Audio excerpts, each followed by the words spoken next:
Uma das grandes preocupações que eu tenho para esse segundo turno, agora que ficou definido a polarização entre o Haddad e o Bolsonaro, eu sei que existem muitos debates aí nas redes virtuais, na televisão, no boca a boca, sobre uma possível postura fascista, uma possível postura comunista, de esquerdista, direitista. Parece que o Brasil foi dividido em dois extremos. Acredito que existe um meio termo, nem muito lá, nem muito cá. Mas eu também não quero entrar nesse mérito, porque me parece que tem caminhado para uma disputa, um conflito de barricadas. E aí barricadas depende muito do lado no qual você está. Eu ainda não tenho minha posição definida para esse segundo turno. Eu defini no primeiro turno, mas o candidato eu votei e acabou não passando para o segundo turno. Agora, o que me preocupa, e já me preocupava desde o primeiro turno, inclusive eu cheguei a postar um texto sobre isso, pode olhar aí na minha linha do tempo, que tem um texto onde eu discuto a questão do cristão e da eleição, da política, o cristão e a política, é que eu notei ali, faltando 4 dias para a eleição, para o dia da eleição, eu notei que houve uma militância muito grande por parte das autoridades eclesiásticas no Brasil. E eu assevero e defendo esta posição. Não é errado que uma liderança eclesiástica tome uma posição em favor de uma ideologia que ele defende, que esta liderança defende, baseada em princípios cristãos ou de usos e costumes cristãos. É um direito, como influenciador de uma liderança religiosa, de tomar uma posição. Existem aqueles que ficam neutros, existem aqueles que dão a cara a tapa. Então, a questão não é uma liderança religiosa vir a público e dizer que vai apoiar este ou aquele candidato, ou lideranças religiosas se lançarem candidatos. A questão, e o que me incomodou, é aonde isto está sendo feito.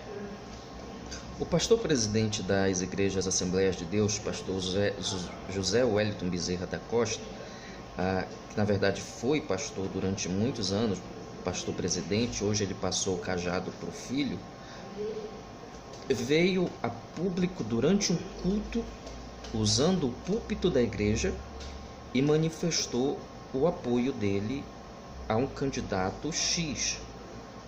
Isso me incomoda profundamente, porque eu não posso misturar interesses.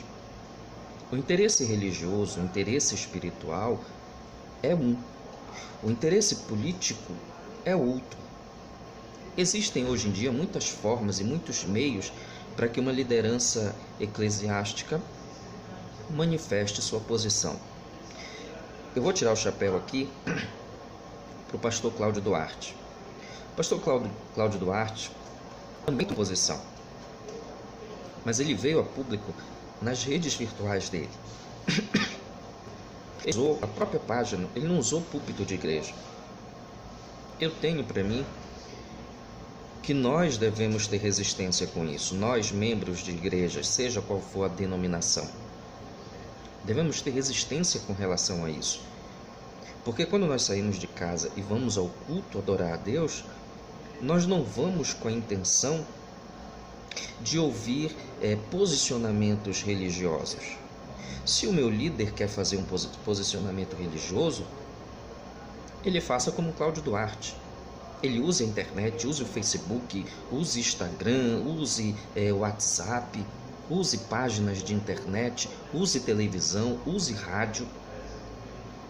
Existe uma linha muito tênue entre seu posicionamento como líder diante do rebanho de Deus e do futuro desse rebanho e o seu posicionamento quanto indivíduo que tem o direito de ter seu voto, de defender candidato X, candidato Y. O que não se pode é misturar o sacro com o secular. Todas as vezes na Bíblia que se tentou misturar aquilo que não é sagrado com o sagrado, houve uma reprimenda por parte de Deus. Não houve uma aceitação.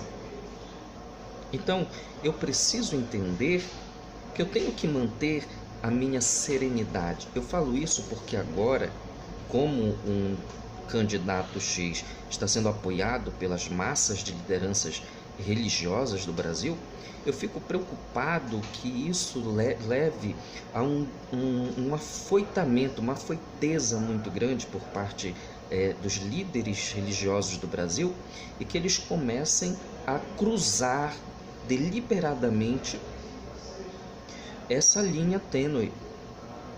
E nós vejamos os nossos púlpitos transformados em palanques. Um líder é uma construção coletiva. Só para constar esta definição, porque no passado o conceito de liderança que nós temos muito enraizados, que vem do passado, é o de líder como um talento nato. Mas eu creio, e todos os meus estudos me levam a perceber, que liderança é uma construção coletiva. É preciso que o líder se preocupe com todo, com aqueles que ele representa. Ele não pode mais, como no passado, sair enfiando goela abaixo tudo que ele pensa, o que ele acredita que é certo. Ele precisa entender a ansiedade do grupo que ele lidera. Então, é preciso haver respeito com o púlpito, com a igreja, com o membro da igreja e, principalmente, com o fundamento da igreja, que é um local para reunião de adoradores, no caso a igreja cristã, de adoradores de Cristo, para comungar de uma fé, para prestar louvor a Deus. Não cabe intromissões políticas, não cabe. Eu, quando cristão, como líder cristão, tenho o direito de me manifestar. Eu posso fazê-lo, mas eu tenho outros meios. Utilizar o púlpito da igreja é algo que traz uma simbologia desnecessária que presta um desserviço ao reino, que é a simbologia de estar introduzindo em um local exclusivo de Deus algo que, embora seja de influência nas nossas vidas no dia a dia, mas não é algo religioso. Eu preciso respeitar esta linha tênue para a sobriedade da fé e para respeito do reino.